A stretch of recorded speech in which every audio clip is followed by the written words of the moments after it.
Sa Amerika, parang imposible na hindi tayo mapapansin. At ito na nga, binuksan mo talaga lalo wide open yung mga pinto towards global success for the Filipinos na nangangarap din tulad mo.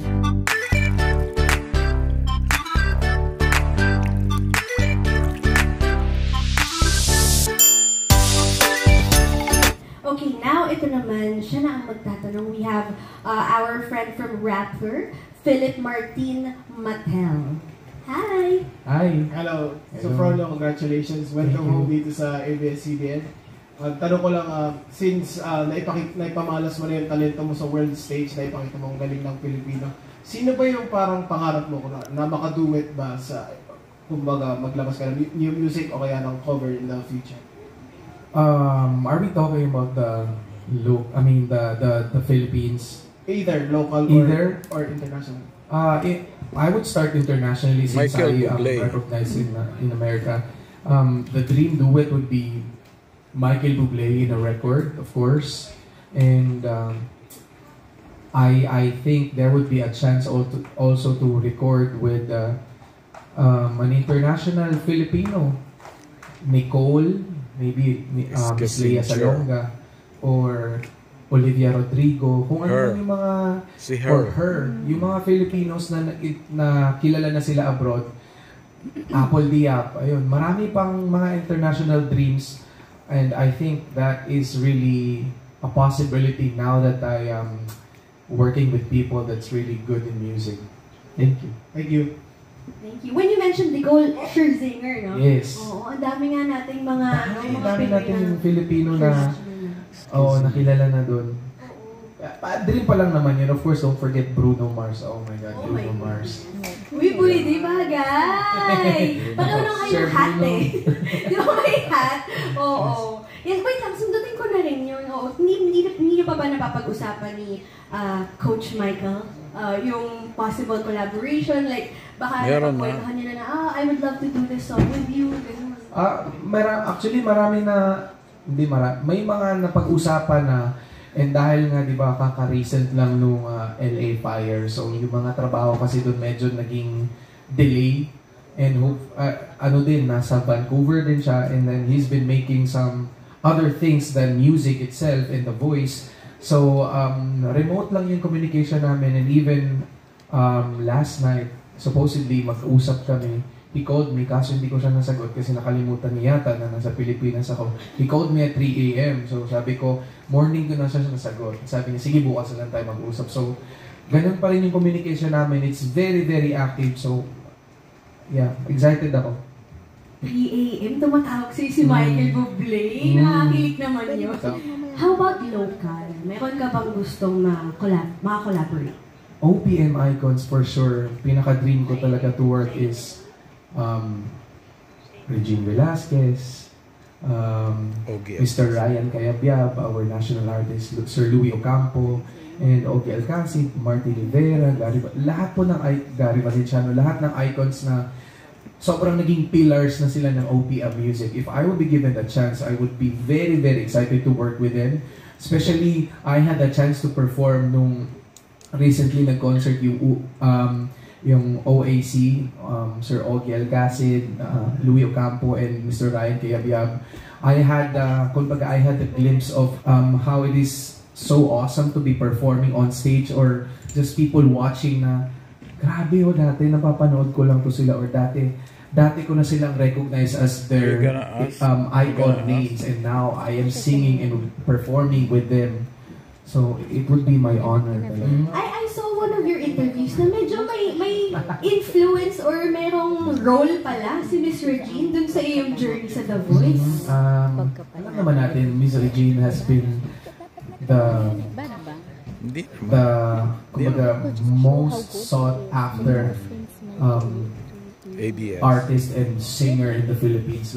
Siya yung pinaka-standard sa pagkakaalam ko, and I could also be wrong, but for my generation, she has went through a lot of recognition na talagang deserve niya yung pangalan niya, Regine Velasquez.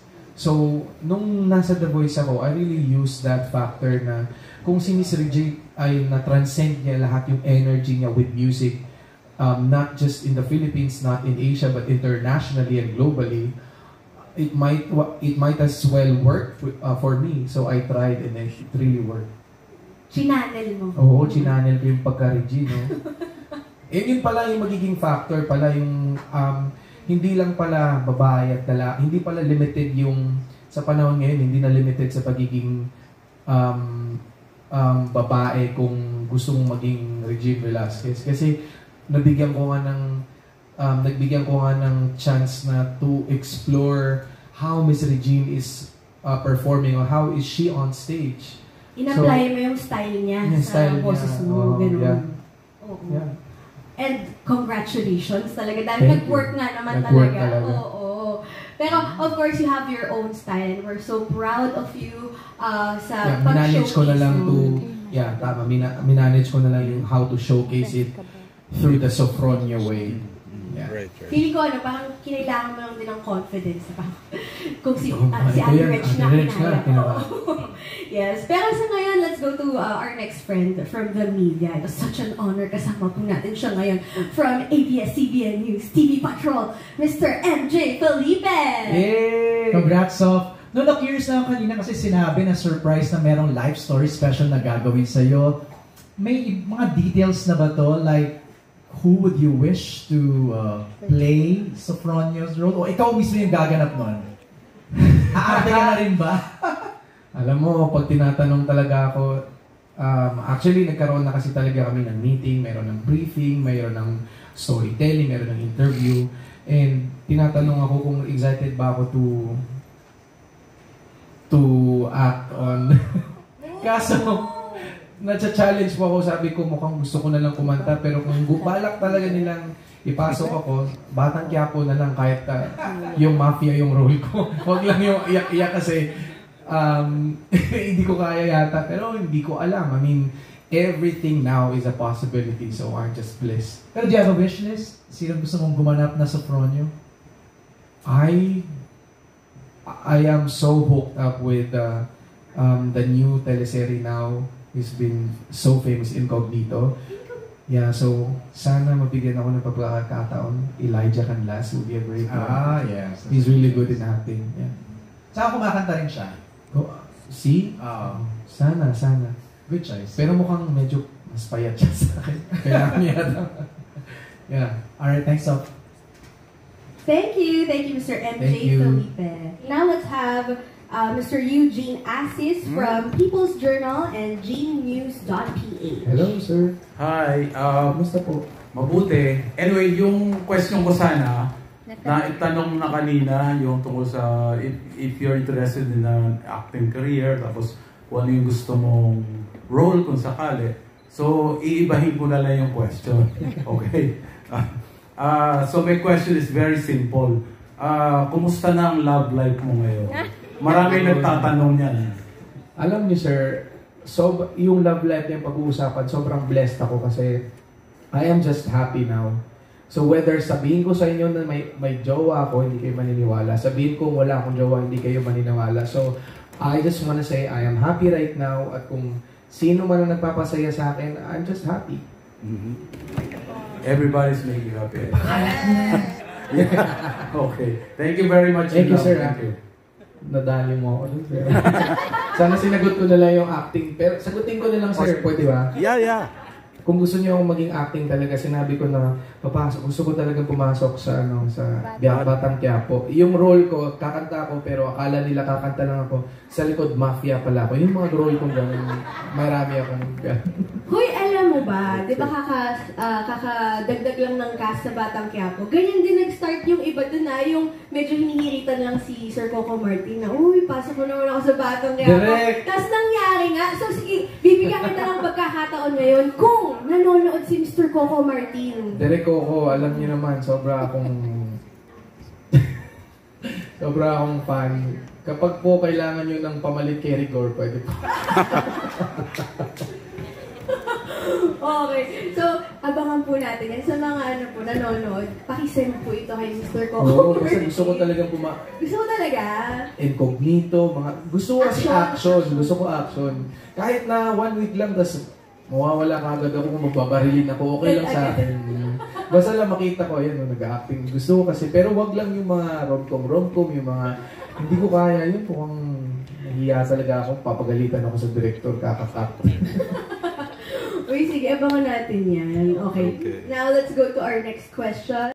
Tama yan. Palakpakan naman natin si Sofronio Vasquez at napakaganda ng iyong sagot tungkol sa tadhana and hindi mo nalilimutan talaga ang iyong pinanggalingan at bukod sa iyong talent, isa yun sa mga minamahal namin sa iyo, Sofronio. You have remained very, very humble and grounded at dala-dala mo yung responsibilidad, inaccept mo talaga siya na ngayon you're fighting not just for yourself but also for the whole Philippines and Asia as well. Thank you, Lord. Yes. Pero sa ngayon ay gusto namin talaga magsabi sa iyo ng congratulations sa iyong milestone and new beginning with ABS-CBN. So we wish you all the best and may your dreams continue to come true in the future. But ito na nga, more than that, we would like to thank you dahil patuloy mo kaming binibigyan ng inspirasyon habang tinutupad mo ang mga pangarap mo sa Fronyo. So once again, maraming salamat mga kapamilya, madlang people, and friends from the press and media for being with us para sa contract signing and media con ni Sofronio Vasquez. He is truly our winning voice, our kapamilya dream come true. Nandito tayong lahat para sa pagpapatuloy ng mga pangarap niya. So once again, give it up for the Filipino phenom, Sofronio Vasquez!